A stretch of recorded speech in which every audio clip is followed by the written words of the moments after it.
If it hurts, you ain't the breaks, no games, you know let us put on more steam. Protect our kickers, our quarterback, our lead, our ball game. All obstacles, block, cut, sides, 2 games after this win in. First you again, we're here for the first minute. Can everybody keep it there for 60 minutes? Rocky Top, you'll always be. The culture that Hype and everyone has created in this building, it's been phenomenal on teams, and we're only going to continue to be better. And the standard around here, I've said it before, I'll say it again, standard is to be the damn best. And we're never stopping. The depth in your front seven is really special. Yeah, it is, man. You see the D-line rotating 4 at a time, man. And, our second level's got depth and there's no drop off. That's the one thing about it. There's no drop off. I think the cool thing is that there's genuine care and excitement for each other when the other guy's in and the other guy makes a play. Chemistry matters, camaraderie matters. And, this football team's got to continue to grow to get better. But we got to keep that part of it the way that it is right now. Who got my back? I got your back. Who got my back? I got your back. Who got my back? I got your back. We play for another. We fight for another. Every fight, every play, every round. Hey, Tennessee on 2. 1, 2. Tennessee. Ball that team ready. Ball that team ready. Ball that team ready. 99% of the people in this world want to be great. Would you agree with that? Yeah, they're called wannabes. 1% work to be great. Drop the mic on that. But you know what? Let's talk a little Vols. That is not me trying to take any shine away from the phenomenal channel Talkin VAWLS that my guy BoogieBentley runs. So shout out to them. But let's talk a little Vols here.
Welcome to the Talkin VAWLS Network. My name is BoogieBentley. It's Monday morning. You know what that means. Grab that cup of coffee, pull up that chair. Let's talk some Tennessee football. I'm glad you guys love the new entrance music. You know what? We got copyright claims coming in for Michael Jackson and Phil Collins.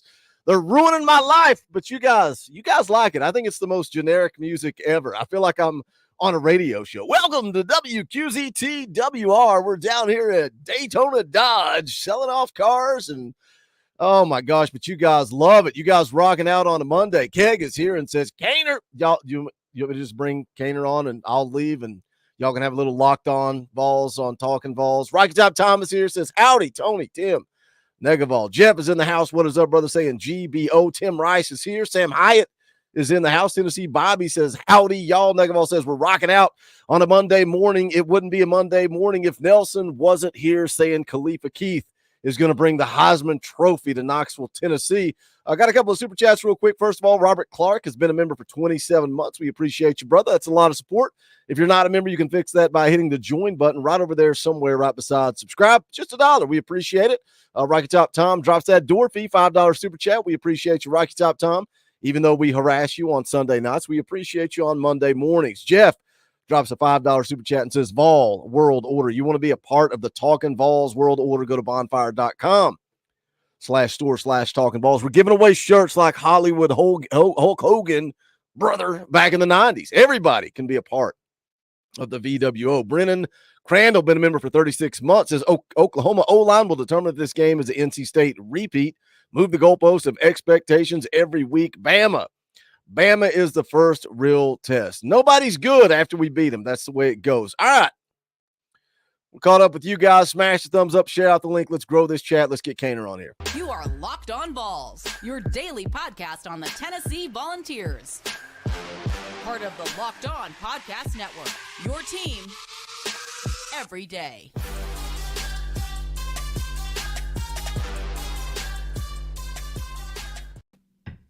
I feel like I should continue the radio. We're joined by Eric Kane of Locked On Vols, VolQuest.com. Welcome. Good morning. How you doing, Eric? Hey, you sound good, man. You're speaking my language. You know, I come from a radio background, so you had the voice, you had the demeanor, and you knew that we were out somewhere doing a remote at a used car dealership. So there you go. Yeah, man. I feel like I got a face for radio. So yeah, you do. I've been told that several times as well. So I mean, this whole YouTube thing started. I'm like, whoa. I don't know if I'm qualified. All right. You got the best hair on YouTube. Dude, moving the goalpost. That's something I say all the time, right? Every time Tennessee beats somebody, that team gets devalued. But 3 weeks into this thing, man, we're 3 weeks into the season, and I get it. It's been 3 blowouts. We've not even seen Nico play a full game yet. But you watch the numbers. I know you are an ESPN FPI guy. I know you're always looking at it, getting that Grant Ramey special.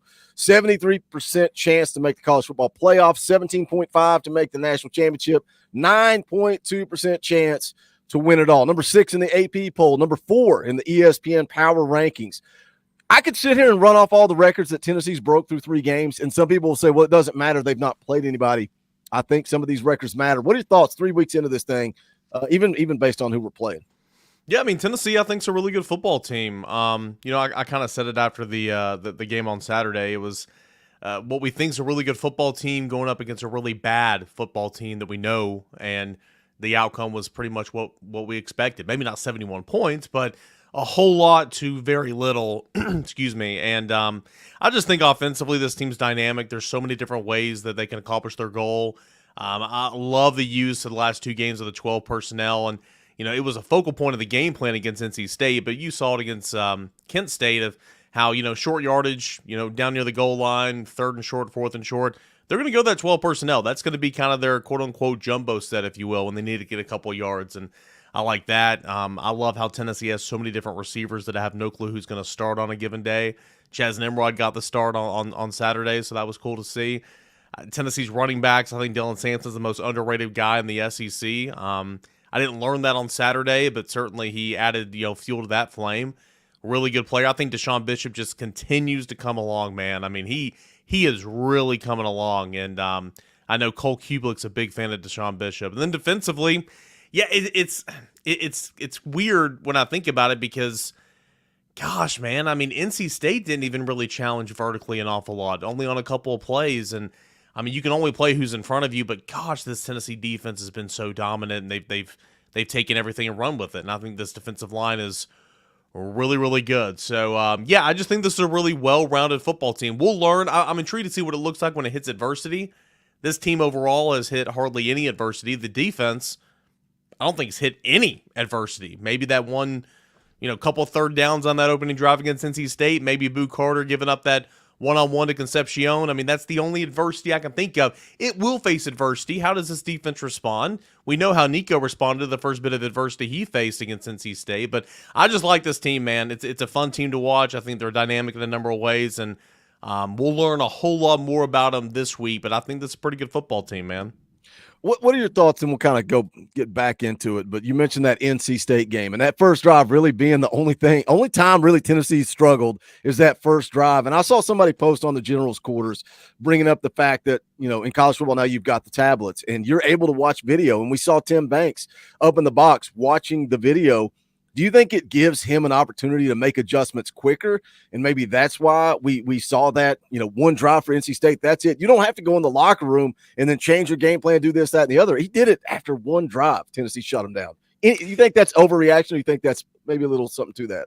I think for the most part it's overreaction. I mean, we're not revolutionarily changing the game here, right? I mean but I do think it's a big deal. I mean, you got high schools in East Tennessee that have been using tablets for years. So it's like, why can't the best of the best in Division I be using tablets? I think for most people like me, visual learners, you can talk about it, drawing it up on the whiteboard's good because I can at least see something. I mean, back when I played, that's how we did it on the sideline.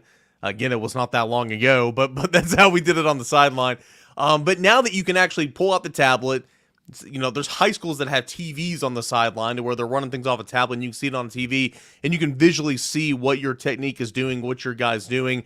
I think it does help for sure. Now, do I think it's been this game-changing thing all of a sudden? No, I don't. At the end of the day, you talk about it, you communicate, you go out and play, and you got to go get the job done. But I do think that it helps, and I think it allows to make some adjustments maybe quicker, or at least get across to your players the things and the adjustments you want to make more so than anything. But yeah, I think that everybody's embracing it, and it's good because it's something that's not going to go away and something that should have been implemented, years ago.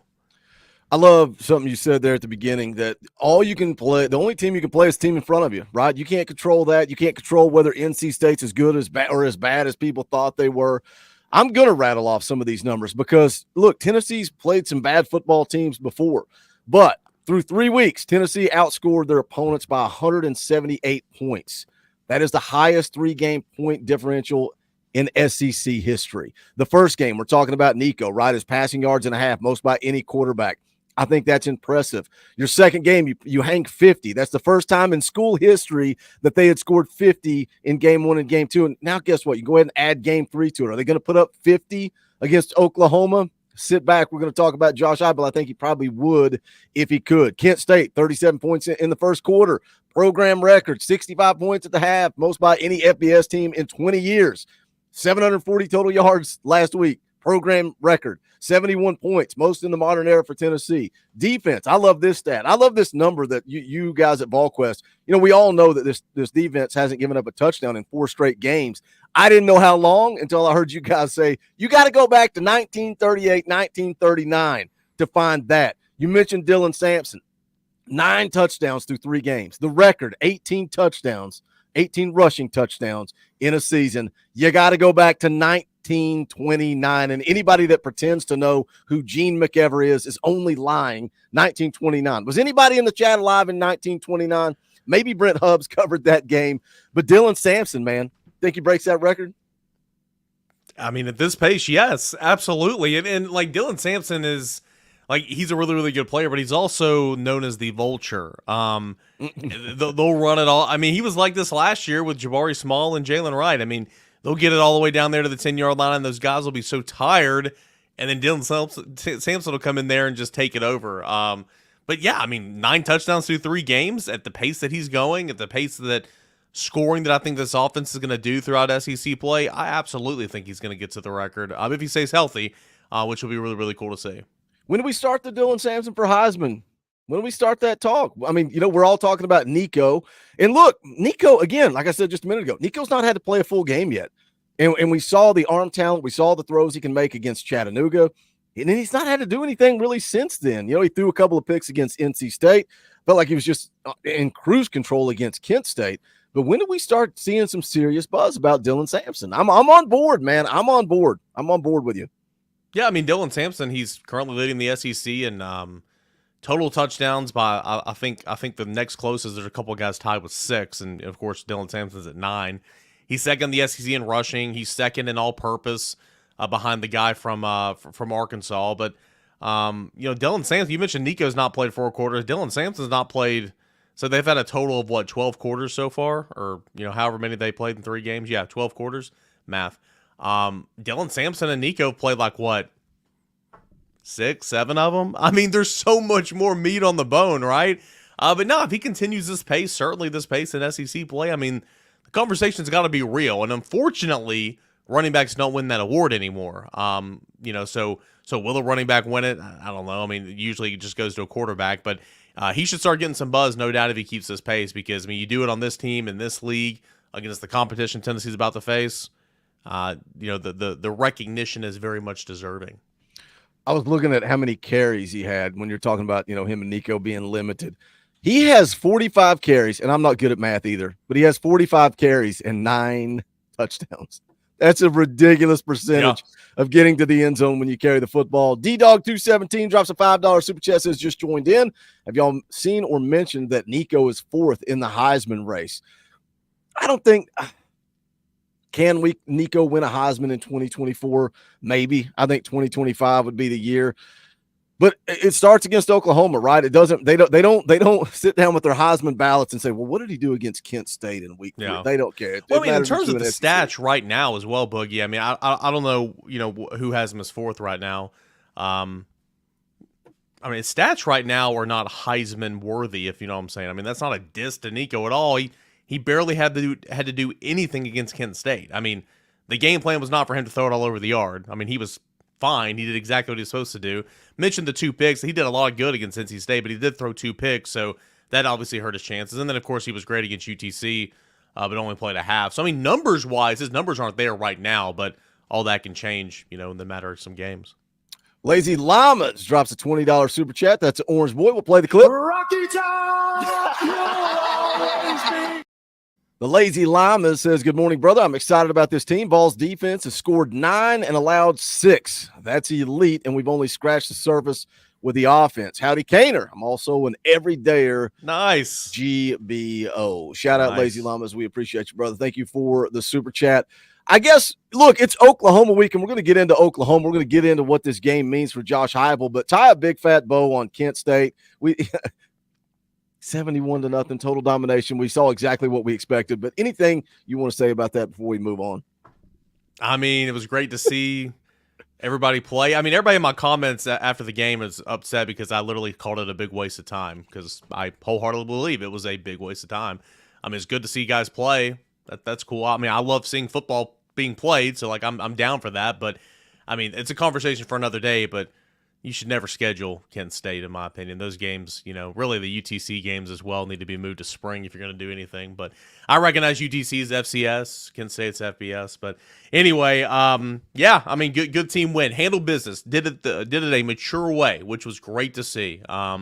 Your players balled out. You got coaching A+, man. I mean, Nico played maybe a series too long, but I mean, we're talking like 8 minutes to go in the second quarter. I mean, come on, like good on Heupel and staff for getting him out and putting in the backups. And I thought Gaston Moore got a lot of work, which is good. I thought, William Satterwhite and some of those guys and, got a lot of work. So defensively, tip of the cap as well, and move on. The challenge is only going to get steeper this week. But Tennessee did exactly what it was supposed to do. It dominated like good teams are supposed to do against really bad teams. I like seeing Gassmore get his first collegiate touchdown this late into his career. I like seeing Mike Matthews get that first touchdown. Yeah, it's exactly what we thought it would be, right? We said all week it was going to be domination. There's a reason that we made the audible and said we're going to do a watch party and we're going to call it a day, because I knew everybody would be asleep by halftime, and I think a lot of them were. Nelson, I was going to ask you this too. This is funny. Nelson brings it up. What'd you think about that onside kick? Because there's the chat's got some mixed feelings about it. Some people say we're better than that. It is what it is, man. You throw a jab and I slip, I'm going to fire the cross back. So if you could show me a look, I'm going to do what I do. Yeah, so I was about to, act like I was the host of the show, and I was gonna, because I saw that comment, I was gonna ask you. I'm wholeheartedly understand where people are in terms of the, be a good sport, better than that. Come on now, but in the same sense, I'm an adult. Tennessee's paying this team $1.6 million. $1.6 million. You come here, you get your tail whipped, and you go home, and that's what Kent State did.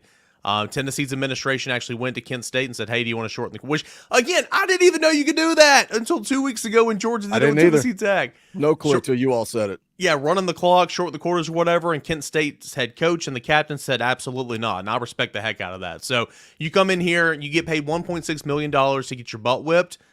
That team, Tennessee or whoever, can do whatever the heck they want to do, and that's how I view it. Plus, Cole Kubelik said it on the broadcast. That somebody sent it to me during the game.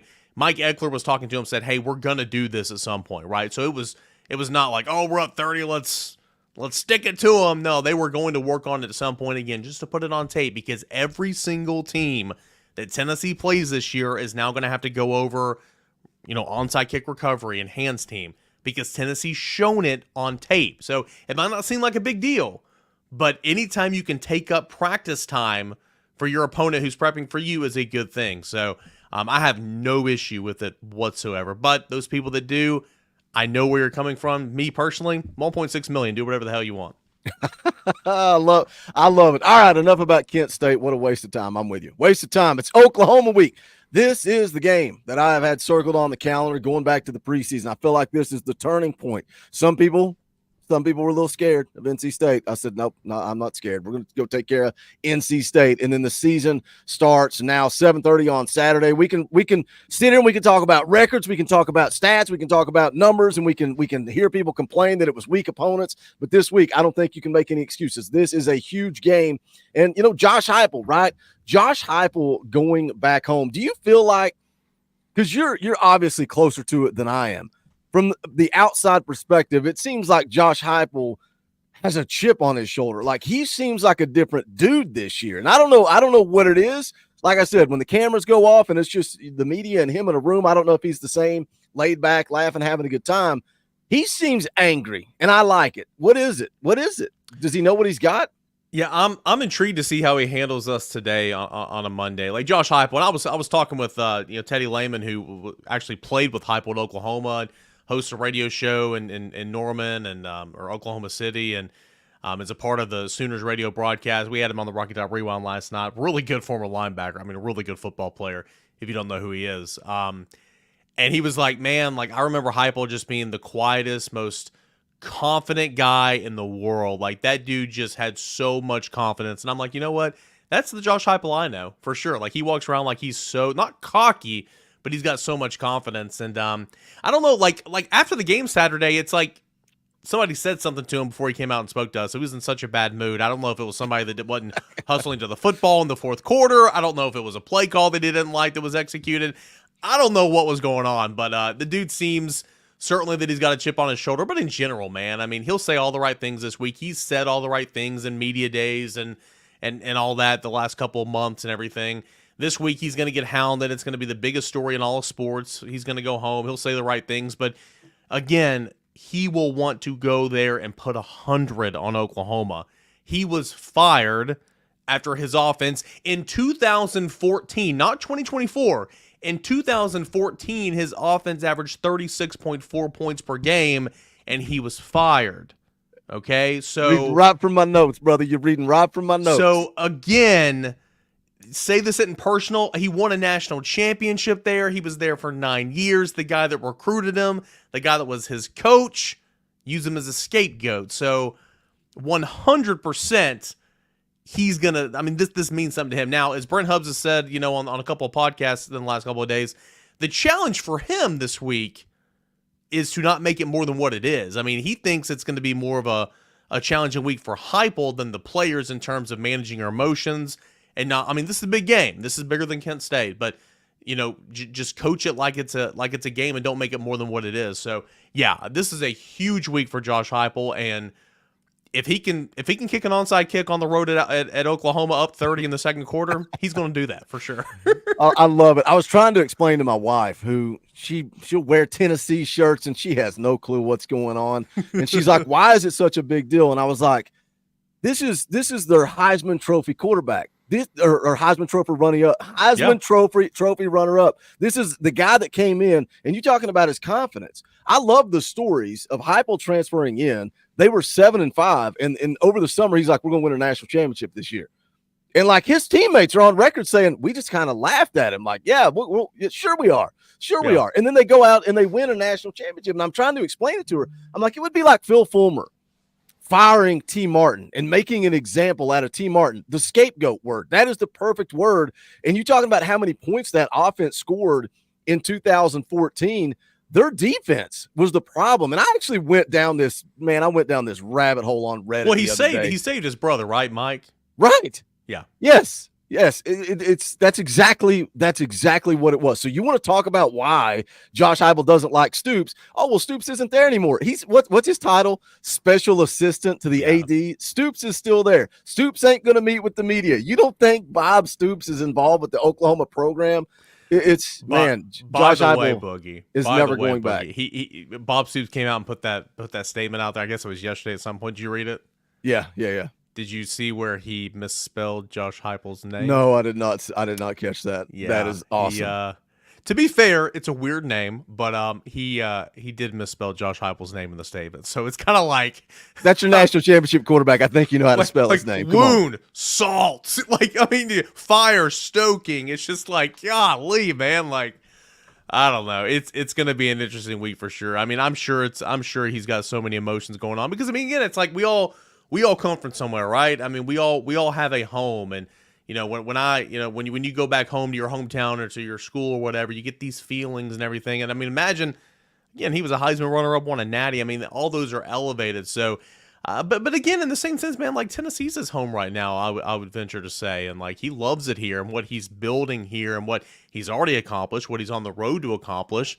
I think it's going to be obviously an emotional week for him, but also I think he's going to go there with one goal in mind, and that's to win, Vols by 90, essentially. Win it that big. Somebody in our fan call-in show last night brought this up, and I thought it was a great point because we talk about the culture that Heupel's created in the family, and we've seen the hustle plays and guys that give shout out Butch Jones, a good 63 effort every single week, right? Trying to run down the pick six, Nathan Laycock, all the stuff we've seen. This is a family. And somebody brought up last night, there is no way that this football team is going to lose this game.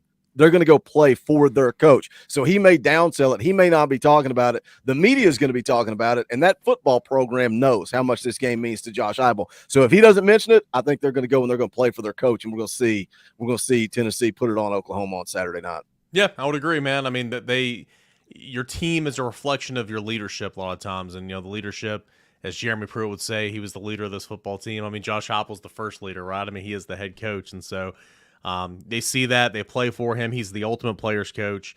They want to win for him. They want him to succeed. And so I think that they're certainly going to have a little extra something. But it's going to be a challenging test, man. I mean, Oklahoma's not going to be any layover, man. I mean, Oklahoma's – I know you probably want to ask me about this, but I think defensively it's a pretty sound unit, just typical of Brent Venables, right? Offensively, I think Jackson Arnold had, a really, really good game last week and is playing with some confidence. But if that defensive line doesn't have a field day with Oklahoma's offensive line, then it's disappointing a little bit in my opinion because there is opportunity at the line of scrimmage like we've been talking about, Boogie, all offseason long, and seeing kind of the different combinations for the Sooners up front and some of the injuries they've suffered on the offensive line where they lost all 5 starters, they brought in 4 transfers. There's opportunity there, and Tennessee needs to take advantage. Let me catch up with you guys in the chat. Toby Gilliland becomes a member of the channel. We appreciate that. Think about hitting that join button, just $1. We appreciate you members of the channel. I wouldn't be on here on a Monday morning with Kaner. I would be over here working for the man, doing that 9 to 5, but because of you members, we get the opportunity to do these Monday morning shows. So we appreciate you, Toby. Dylan Elam for 2. Oklahoma is this team's 22 LSU game. Man, I've seen a lot of people say this. If they go out and they beat the brakes off of Oklahoma, you talk about a shift in the ESPN FPI. We're off to the races at that point. Good old Nate Pruitt for 5. Cover charge Boogie. Howdy, Kaner. God bless and go Vols. I have to read that in a different accent. We appreciate you, Nate. Always good to have you in the chat, my friend. Yeah, let's talk a little bit more about Oklahoma. Obviously, you mentioned the line of scrimmage. I think that is the huge advantage for Tennessee. The injuries, man. It's not just their offensive line. They're missing, a handful of wide receivers as well. What do you think about this matchup? We've seen it shift, right? Again, going back to the ESPN FPI. Not only that, though, Vegas. To see Vegas shift so much from Tennessee being a dog to now you're going on the road and you're more than a touchdown favorite against Oklahoma. The FPI goes from like you got 40% chance to win to what, 70-something now at this point. But look, those are numbers, those are bots, that's AI. What do you think this game looks like on Saturday night? Yeah, right now, 2 receivers who would be playing are out. One could be coming back this week. The starting center, high ankle sprain again in week 1. And we know about those high ankle. That's what Cooper had back in 21. So potentially he could come back, but he's been out the last couple of weeks. Their star player, they call it the Cheetah. He was out last week. He should be coming back. An offensive tackle has been playing banged up with a couple different injuries. So, yeah, they are beat up right now. They're beat up right now for sure. But now this is a team that, again, I think that offensively trying to figure it out. They don't have a run game right now. They have a young quarterback that is going to make some mistakes and trying to, trying to find some rhythm in this offense with a bunch of receivers that he doesn't really know and that's brand new. Offensively, I think that they're just kind of a mess a little bit right now. Defensively, I think they're really good against the run. Defensively, even last year, defensively, they were not great at stopping the pass, but they were very aggressive in the back end with, I think, I want to say 20 interceptions a season ago. They've already got 4 this year or 3 this year. So I think they're very aggressive defensively. They have one of the best linebackers in the country in Danny Stutzman.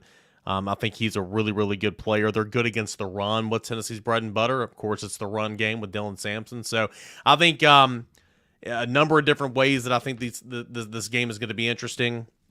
Here on a Monday morning, I just think it's going to be a line of scrimmage battle. Tennessee's D-line against Oklahoma's offensive line and vice versa. Tennessee's offensive line, which has been really good against the run and, of course, holding up for Nico, going up against that rush defense for Oklahoma. It's going to be intriguing, but Tennessee's going from the underdog kind of in a sense to the team that's going to be hunted, not just by Oklahoma, but by everybody. So you still need to channel that underdog mindset going on the road because there's going to be nothing easy about this football game. Don't let the projections, don't let the line, don't let all that fool you. I'm not saying Tennessee won't win or cover because I believe Tennessee will win and probably cover. But, look around the country, right? It's hard to go on the road and win in college football. That's why it's so awesome. That environment's going to be, as the kids would say, lit on Saturday night. It's going to be wild. So I don't expect it to be easy, but I do expect the Tennessee win. I didn't have you saying it's going to be lit on my bingo card. There you go, buddy. Morning. There you go. I love it. I'm here for it. I know we're up against it, but I do want to, before we get you out the door, talk a little Nico, right? Josh Heupel is going to be the big talking point. That's going to be what everybody's talking about all week long. But it's also a big deal for Nico going on the road, right? First SEC game on the road, first ever start on the road. And it's the SEC and it's a road game and it's going to be a hostile environment. I think that crowd will probably show some respect to Josh Heupel. It was interesting. I said I went down a rabbit hole on Reddit earlier, going back to 2014 when Heupel was hired. Their fan base kind of had mixed emotions. Some of them were like, yeah, good riddance. And then a lot of them were like, man, we probably need to move on. They were questioning his play calling. And it's like, but gosh, that's our national championship quarterback. Like, I hate that it ended this way. So I think they're going to show him some respect. And then I think when the clock starts running, it's going to be a hostile electric environment. We've seen Nico make the throws against Chattanooga. We've seen him make some plays with his legs. We've seen what Nico can do, but we've not seen it for 4 quarters. Is Nico ready to go on the road in the SEC? This is the game that Coach Jay in the chat there says that Nico's going to break out. Do you think he's ready for it? I think he's ready for it, for sure. There's no reason for me not to believe that he's not ready for it, everything that we've seen. Dude's a gamer. He's a ball player, right? We're sitting up there in the second quarter when Tennessee's up 60-0 the other night against Kent State, and Nico's out there just running around trying to make plays. It's like, dude, just stay in the pocket and work on your passing stats, right? Throw another touchdown. Let's get over 250 yards through the air. Don't run around and try to make plays. He's a gamer. He's a football player. I like everything I've seen about Nico so far. And Teddy Lehman as well, talking about Heupel coming back home. He said the exact same thing you said. He was like, listen, everybody's appreciative of him, love him. He's our national championship quarterback. He's a family member. Going to have a warm reception for him, but once that game starts, I'm going to try to beat the crap out of him, and I think it's going to be the same thing for Josh Heupel. But back to Nico. Yeah, man, I think everybody has that one game, right? There's one game where you're put on the national stage. Nico's already on the national stage, but has some validity backing to his name. Like, he's got these stats against this team. road game in this conference, comeback wins, whatever. I mean, everybody's got kind of a story or a starting point to their story. Maybe this can be the one for Nico. I am so intrigued to see how he handles a true road environment because, again, he's had 2 neutral site games and he's had, a home game. There's not been a whole lot of adversity or crowd noise or, hostile environment things and those factors that you've had to deal with.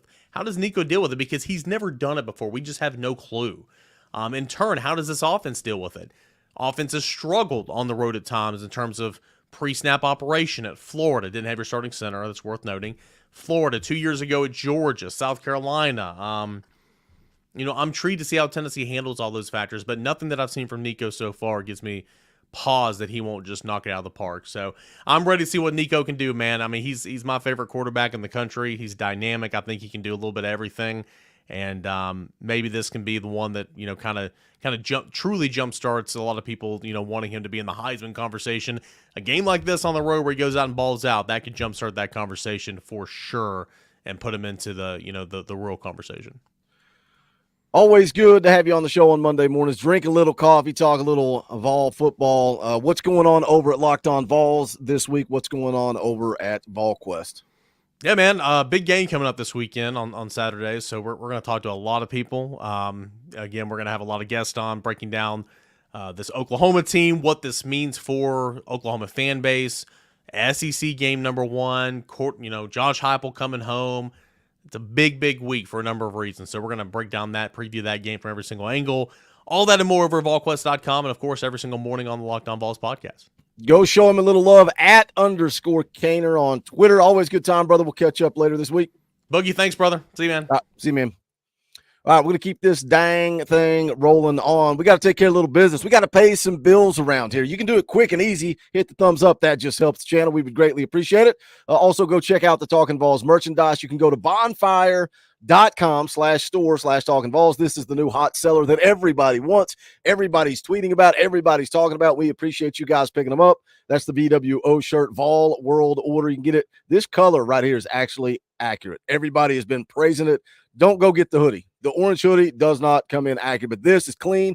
But you can change whatever color style you want. Again, bonfire.com/store/Talkin VAWLS. I know I say it every single show, every single week, every single episode, but it is the reality of YouTube. You members, if you're a member of this channel, you give me the opportunity to do this every Monday morning with Kaner, every Friday morning with Coach Jay, all the morning videos. It's all because I get to spend all of my time working on the Talkin VAWLS network, bringing you guys as much content as possible. And that is because of the members. You guys give me the opportunity to do that. If you have a power T beside your name, we appreciate you. If you don't, you want to fix that, hit that join button right beside subscribe. You can do so for as little as $1 a month. The more you give, the more you get. We do a fan call-in show every Sunday night, 7 p.m. Eastern time. We start at Talkin VAWLS Elite, and then we work our way down and get as many of you on the show as we can. We also do that for the tailgate show every Saturday, an hour before kickoff. During the offseason, we do watch parties. We do those, try to do them once a month for a baseball game, basketball game, softball game, whatever. The link goes out to the watch party tier enthusiast members, and you guys get to come on and hang out just like a fan call-in show. So we appreciate all the support. Again, could not do this without you. Let's keep the dang thing rolling. Chase Tidwell drops a $2 super chat. Says, what's up, Boogie and Kane? Go Vols. We appreciate you, Chase. Thank you for the super chat. Marcus Rush for 5 says, morning, gents. Jackson Arnold is 6'1", so I anticipate a lot of batted balls by our D-line if we can't get home. Also, does Dejon Terry start for Oklahoma? I don't know if he's actually listed as a starter. I know that he's in the rotation. I know that they're pretty high on him and what he's been able to do through 3 games. But as far as a starter, I don't know. But I know he is definitely in the rotation, and we will see him on Saturday night in that game. Jacob Pearson becomes a member of the channel. We appreciate you, Jacob. Thank you for that support.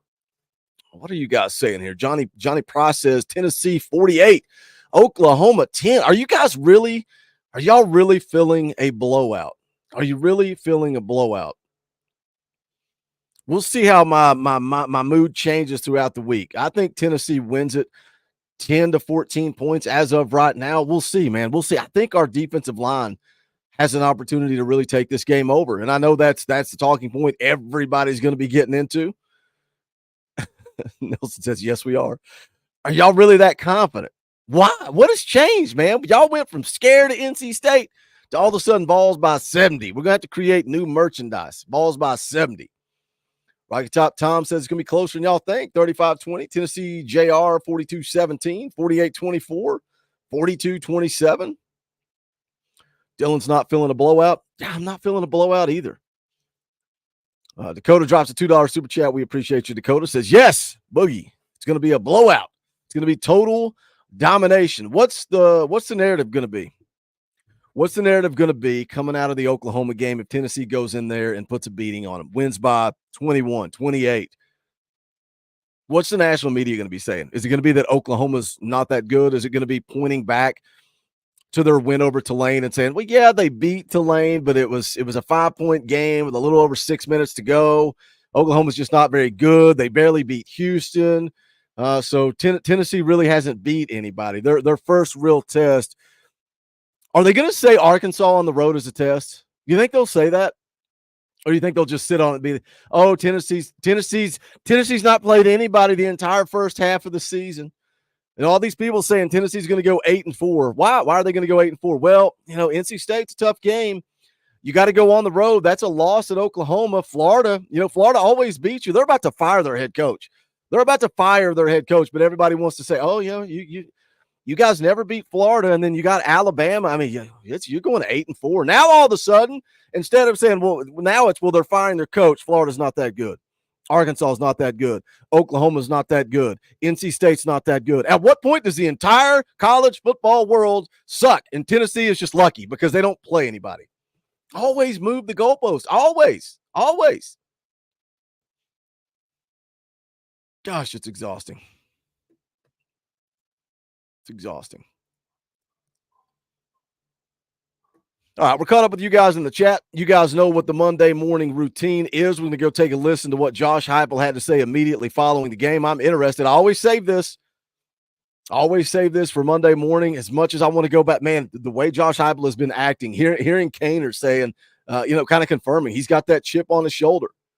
I'm interested to see what he said post-game. Kaner said he came out pissed off. Somebody said something to him. This is after a 71-0 win. We're rattling off all these numbers, all these records, scoring records, passing yards, defensive records. I mean, I know we're all talking about this offense and how many points they're scoring. How about this Tennessee defense? I mean, it's ridiculous. They're giving up barely 4 points a game. They're giving up 4.33 points a game, and 7 of that came on a pick six. Why is Josh Heupel so angry?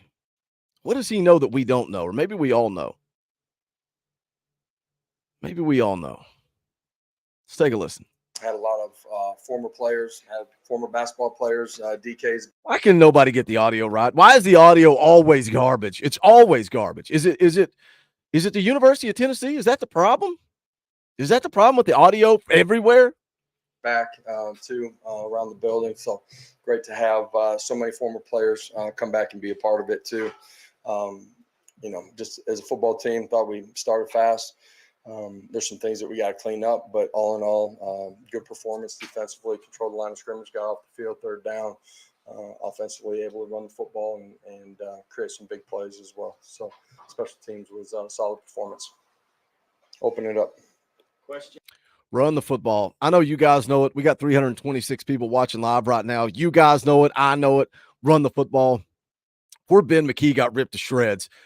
He made a statement in a press conference about Tennessee's offense being an air raid offense, but he was talking about on the outside, people on the outside looking in, calling an air raid. That got clipped, and it just sounded like Ben McKee said Tennessee runs an air raid offense, and that sent Heupel off the Josh Heupel's turning into me. He's turning into me where it takes one person saying one little thing, and he goes on this long rant and this tangent where he's beating his finger on the podium. He's turning into me.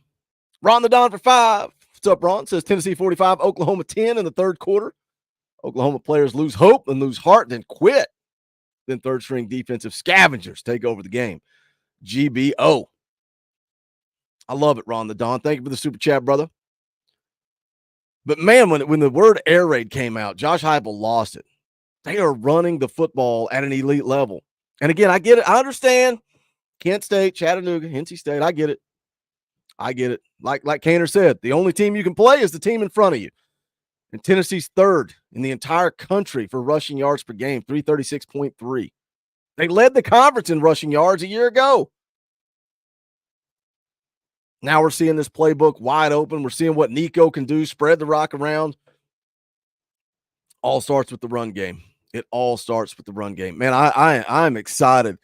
I'm excited to see what Nico can do because, look, we expect him to go out and dominate against Kent State. Coach Jay said he got a little lazy, got a little sloppy at times in that game. What happens when he's on the road? He's got that edge. Somebody said he had ice in his veins. What happens when he's got that edge and he knows how much this game means? And this is the start of conference play. And he knows that his head coach, a guy that he looks at like a father figure, he knows his head coach wants to go put 100 on Oklahoma. I think Nico's going to play with a little edge. I think Coach Jay might be on to something. This is his coming out party. He's not had to do anything yet. We've seen the throws. We've seen the arm talent. Saw it against Chattanooga. We saw him make some nice throws against NC State. We saw him make some nice throws against Kent State. But how many quarters has he even played? All right, let's take a listen. We'll start with Adam. Josh, do you believe that it's essential to play well before you go into conference play? Do you think there's a carryover effect if you're playing well going in? Every week's its own. My favorite guy. Own identity. Adam Sparks. Man, prefer to play well. Prefer to continue to gain consistency in the execution and fundamentals and technique. There were some things that we did well tonight. There's some things that we got to clean up too, and take the next step as a program. Can I just answer the questions for Heibel? Do you think it's important to play well before you head into conference play? No, I think we should just come out here and play like absolute dog trash. What do the kids say? Dog water. That's dog water, bro. A dog water, bro. Is that what the kids say these days? Yeah, I'd prefer if we just came out and played like hot garbage. I think that would probably be better. We would probably be more prepared for Oklahoma if we came out here and played against Kent State the way that Jeremy Pruitt would have. That would probably be better for us as a program. Probably get us ready to go on the road in SEC play if we just played like hot trash. Thank you, Adam. Next question, please. Other questions? Rob? Coach just got to play a ton of youth, and I know you haven't had to go back and look at it. Just initial impressions of guys like Mike Matthews and some of those guys that got on the field for the first time. Yeah, had a lot of young guys that played. Some of them late in football games, some early. Mike is a guy that we've had great trust just through spring ball, early part of training camp, got nicked up. We were able to use our 4 wide package now with him being healthy tonight, and so it was good to have him out there. He made plays. He handled himself within the flow of the game extremely well. Really excited about what he did, but a lot of our young guys too. Ben and Patrick. Josh, I know we asked you about Deshaun Bishop quite a bit, and you detailed his offseason, what's allowed him to be successful going into the year. But as you got into the season, what have you seen from him week to week that's allowed him to continue to grow? Yeah, one, he comes into the meeting room, to the practice field. He's the same dude every day, man. He's competing. He wants to grow. He challenges himself. He responds well to challenges from his coaches. I thought he did a really good job tonight, pressing the line of scrimmage and, getting to the third level and creating big plays. Man, I know I raved over Deshaun Bishop in the postgame show. I was actually talking about him yesterday, playing on the golf simulator with my buddies. They're asking me what I think about this, what I think about that. I'm like, man, guys, if I only had a YouTube channel where you could come listen to what I think about it. And they're like, no, we want the VIP treatment. We need to hear it straight from you. Man, it would be weird if I had a YouTube channel where I talk about it every day. But we were talking about Deshaun Bishop. And just what a great story it is. And I've said this a million times before, but when you're getting ready to make your commitment and you got an App State hat, a Coastal Carolina hat, and a Tennessee hat on the table, one of those teams is a little different than the other two. One of them stands out. It's a little bit more elite. The competition in the SEC is a little bit more than what App State and Coastal Carolina compete against week in and week out. Was Deshaun Bishop ready for that? He was an in-state kid, and it was a weird recruitment where you're going, is Tennessee going to take this kid? Or is he actually a take? Following his recruitment, it's like, man, it's like they're chasing down all these other guys, and it's like, is he a fallback guy? And then he commits to Tennessee, and you're looking around and you're going, is this a real commitment? Like, is he a walk-on? Like what's going on here with Deshaun Bishop? And for those reasons, I was like, man, I think Tennessee needs to go to the portal. I don't know if Cam Seldon's banged up, if Peyton Lewis is banged up, if Deshaun Bishop's the guy that can get that done. And I was wrong, and I'm glad to be wrong. Here we sit 3 games into the season. He's got 22 carries, 222 yards, 3 touchdowns, averages 10.1 yards per carry. He's a patient runner. But then it's 4th and 1 against Kent State. Josh Heupel elects to go for it. He's not patient there. He knows I need a yard. I'm just going to hit the line of scrimmage full steam ahead. This offensive line opens up a hole. He makes a safety miss.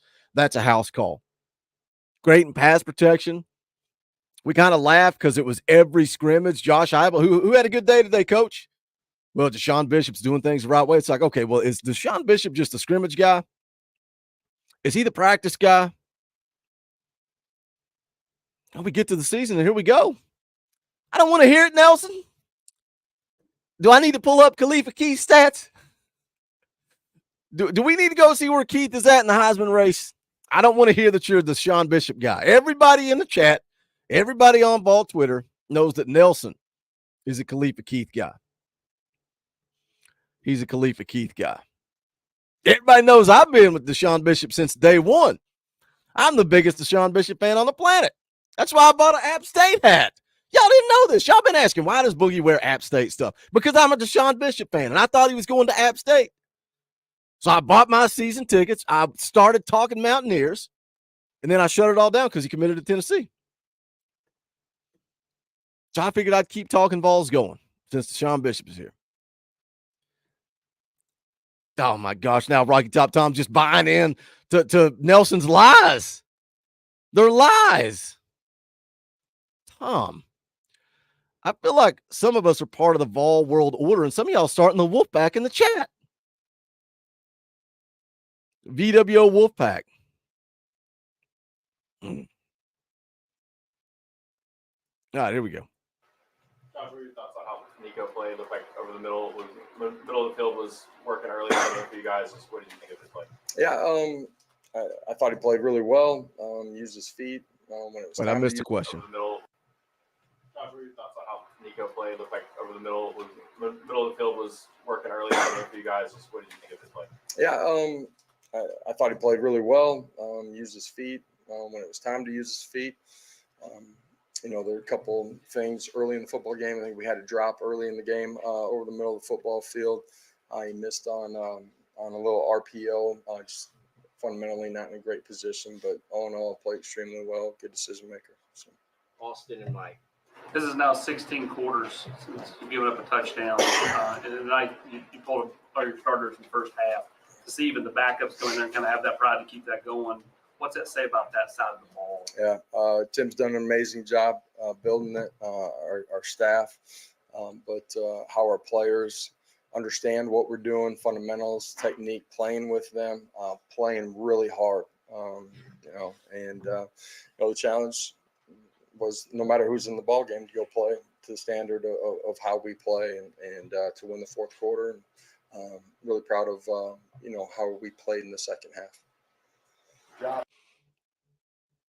I know we talk about culture all the time, and how many times do you see mop-up duty, right? In previous years, we'll see Tennessee maybe play good, the starters play good, it's blowout, they pull them, they put the backups in, and then all of a sudden you'll see a cheap touchdown late or cheap points late. We're not seeing that, man. And I don't know if it's the level of talent. I don't know if it's the level of competition, playing against Chattanooga, playing against Kent State, whatever the case may be. But I know I've said the name Idris Farouk a lot, but, man, when he comes in a game, he don't care what the scoreboard says. He doesn't care. And maybe that's part of it, man. Maybe, Josh Heupel out here going onside kick up 30-0. Maybe they're not looking at the scoreboard. Maybe we're just going out and playing. You do your job for 60 minutes and let the chips fall where they may.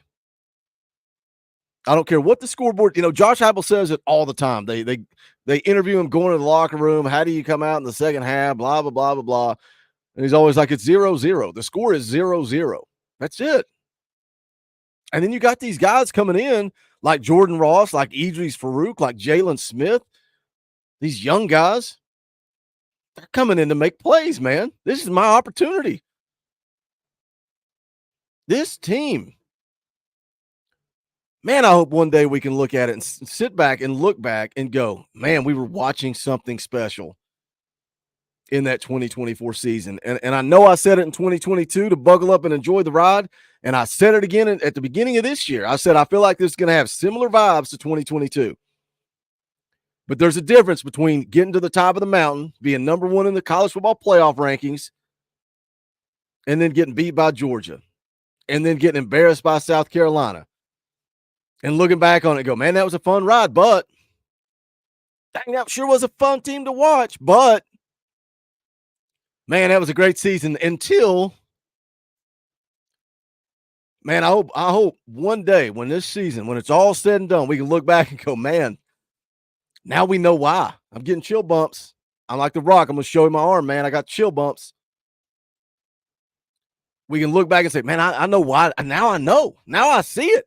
Now I know why Josh Heupel had that chip on his shoulder. Now I know why Josh Josephs is sitting in front of the media with a shirt that says confidence, talking about people being scared. I think this team has something about them, man. You got to go out and you got to play the games. And it starts on Saturday on the road in the SEC, hostile environment. The whole story, College Game Day's there.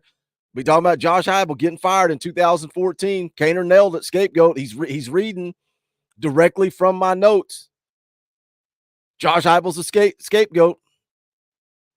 When he was the offensive coordinator, he coached under Bob Stoops for 9 years. 9 years.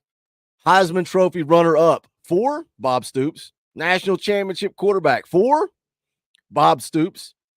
Coached under him for 9 years. Gets fired after going 8-5. He never averaged, as an offensive coordinator at Oklahoma, he never averaged less than 32 points a game. Never. Kaner threw out the number. Well, I don't remember what it was. 36, maybe 36 points a game, 2014.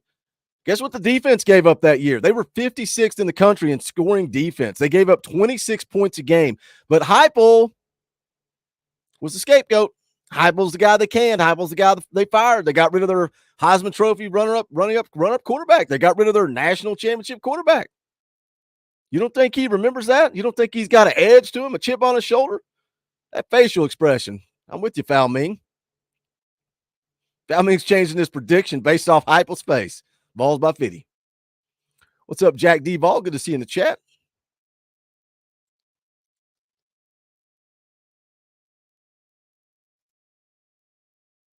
Let's hear more from Josh Heupel. When the game is 65-0 at the half, do you think running clock or shortened quarters is viable there? Was that something that was discussed or presented in this game? Yeah, that you'd have to talk to our administration on that side of it. And I say that meaning that it was something that was talked about, but ultimately didn't happen. Heupel trying to be respectful right there. 65-0 at the half. Any talk of shortening the game? Excuse me, sir. You'll need to talk to somebody else. I don't really want to discuss this. Oh, man. David and Al. Josh, just kind of a follow-up. In your career, have you ever been a part of a game that was 65-0 at halftime? I don't know. At the end of the day, we played good football early, came out and played good football in the second half, and got to win. He's so angry. Have you ever been a part of a game where you were up 65-0? I don't know. I don't know, bro. You just got to go out and win games. That's what we did. We took care of business. Next question. He's like, if I offend y'all, can I get out of here? Coach, in his four starts, Dalton Sampson's been over 100 yards each time. Why is that? What's the consistency? He's got great vision, got great pace. He's lost his presses patience. the line of scrimmage, delivers blocks. He's elusive out in space. And you combine all those things. You've got somebody that can be efficient with the football in his hands. And certainly he would give credit to the 5 offensive linemen, the tight ends, and all the skill guys out on the perimeter, too. They're a big part of it as well. Patrick, last one. We have players right here. Coach Lansard didn't go tonight. What was the reason for his absence, and how much of a luxury is it to Yeah, play games? we held a couple of guys tonight that could have gone just for the longevity of this season. We held them out tonight. All right. Thank you. We'll have players. Appreciate right it. Have a great night. Y'all have a great night. I can't wait to get out of here, man. He like the dad sitting in church packing up his Bible with 5 minutes into the sermon. He's like, "Can I get out of here yet? Is this thing over? Y'all done? Y'all done talking to me? Can I go home now? Can I go watch some tape on Oklahoma? I got to go out and score 70. I got to go out and score 70 on Saturday night." Shout out to David, becomes a member of the channel. We appreciate you, brother. Say it all the time. Couldn't do it without your all support. So keep those memberships coming in. We're on that membership drive. You don't have a Power T beside your name, you can fix that. Hit that join button. It's right down there beside subscribe, or there is a link pinned to the top of the live chat. There's also a link in the description of this video where you can hit that and become a member of the channel. If you're on an iPhone, it's a whole big hassle. You got to go to a web browser. Then once you join and come back to the YouTube app, you will be a member. You will have the custom Talkin Balls emojis, the access to the fan call-in shows, and all that good, fun stuff. Appreciate you guys tuning in on this Monday morning. We always go about an hour. We got Kaner coming on for 30 minutes. Then we watch Heupel's post-game press conference, and you guys kind of drive the show. If you want to change directions, that's what we do. Tomorrow night, 6:30 p.m. Eastern time, we'll be playing EA Sports College Football. You guys can come on and go head-to-head with me, or we'll sit here and we'll play Dynasty Mode together. Also, Wednesday night, Talkin Balls live at 7 p.m. Eastern time. Friday morning, change of time. We're going to do it at 9 a.m. Coach Jay's got some stuff going on, so we're going to go live an hour early, so it'll be 9 a.m. on Friday. Tailgate show an hour before kickoff on Saturday, and then we'll be live immediately following the game. But that is going to do it for this one. Appreciate you guys tuning in. This is the Talkin Balls Network. My name's Boogie Bentley. Go Big Orange.